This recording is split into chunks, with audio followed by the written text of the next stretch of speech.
Foi um revolucionário do futebol do Rio Grande do Sul, porque a maneira como ele encontrou para se adaptar com antecedência, com planejamento diante do que viria, a necessidade de adequar o talento que sempre sobrou a uma condição física que seria cada vez mais exigida, o Foguinho teve isso antes dos outros.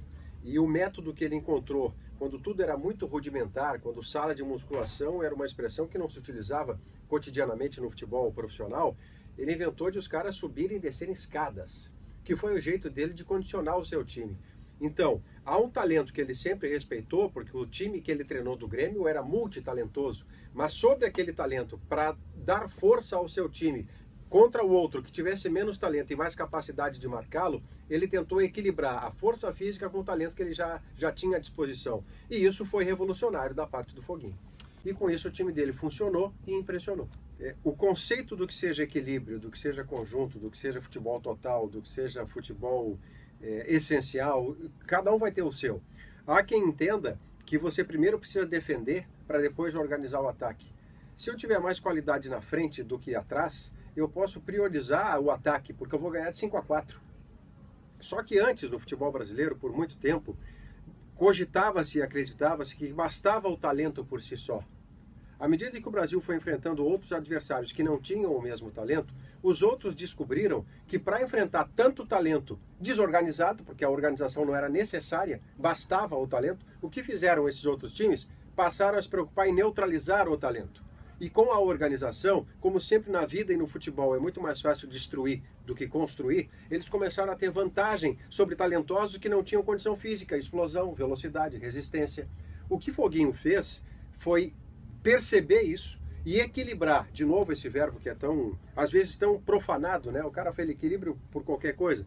Mas o que o Foguinho percebeu é que para proteger os talentos do seu time, ele precisava organizá-los e dotá-los de força física, sem o que seria impossível jogar o futebol moderno. O futebol do 4-2-4, que se jogava numa determinada velocidade, ele seria suplantado por quem tivesse capacidade de se organizar para neutralizá-lo.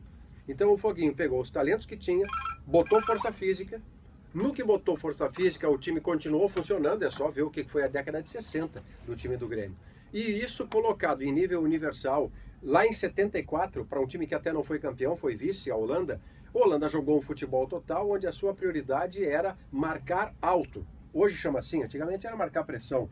E marcar alto significava tomar a bola do adversário perto do gol dele. Foi uma primeira revolução da simplicidade lá no meio dos anos 70.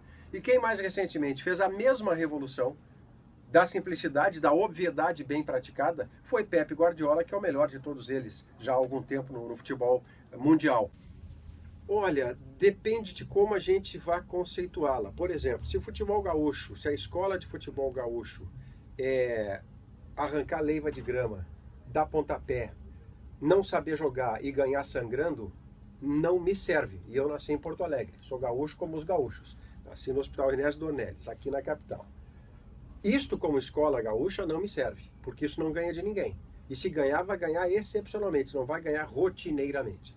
Se nós falarmos que a escola do futebol gaúcho é a do Enio Andrade, é a do Tite, e lá nos anos 60 é a do Foguinho, esta escola me identifica. Esta me identifica, porque ela respeitará o talento e tentará proteger o talento com organização e força física.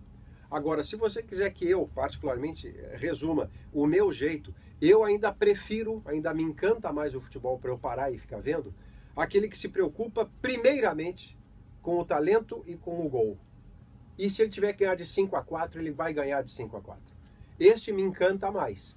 Mas é claro que o Tite não é assim, o Foguinho não era assim, e estes dois treinadores respeitavam o talento, não desconsideravam a qualidade técnica e fizeram times, ao seu tempo cada um, times espetaculares. O Grêmio do Tite de 2001, ele acampava no campo do adversário, fosse onde fosse, se no Olímpico, se no Morumbi. O Grêmio, para ganhar a Copa do Brasil sobre o Corinthians em 2001, deu um dos maiores rodeões que o Corinthians já levou na sua história. Foi 3-1 bom para o Corinthians, podia ter sido 5. E isso foi marcando e jogando. Ou, como eu prefiro, jogando e marcando. Oswaldo Azarini Rola foi talvez uma das personagens mais ricas e mais contraditórias e mais alegres, e mais duras, e mais definitivas. Ele foi, inegavelmente, esse homem. Foi foguinho, como árbitro, como técnico e como comentarista. Eu tive um grande orgulho de poder tê-lo no sala de redação. E naquela ocasião, a gente ganhou verdadeiramente uma opinião dura, uma opinião colocada com clareza, a partir de um conhecimento muitíssimo grande das questões do futebol. E ele também entendia das pessoas, porque tinha um olhar atento, prestava atenção e, em consequência, convivia bem.